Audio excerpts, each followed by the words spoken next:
Congress minority cell की तरफ से हम लोग चाहता जो आइंदा प्राइम मिनिस्टर हम लोग चाहता ममता बनर्जी को।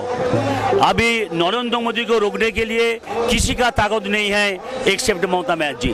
तो हम लोग का आज ये जगह से हम लोग प्रचार शुरू कर रहा है। भारतवर्ष में चारों सब जगह हम लोग जाएंगे। नेक्स्ट प्राइम मिनिस्टर होगी जिनका नाम ममता बनर्जी। तृणमूल कांग्रेस वेस्ट बंगाल तृणमूल कांग्रेस माइनॉरिटी सेल के तरफ से, और मैं समझता हूं कि अब तक इतिहास में ममता बनर्जी ने जितना माइनॉरिटीज के लिए माइनॉरिटीज पर ध्यान दिया है और माइनॉरिटीज का जितना काम कर रही है, भारतवर्ष का कोई दूसरा नेता इतना काम नहीं किया। आज ये हम लोगों को हम माइनॉरिटीज को ये एहसास हो रहा है कि वाकई आज कोई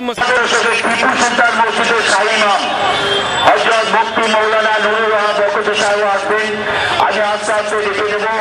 আমাদের মাদ্রাসা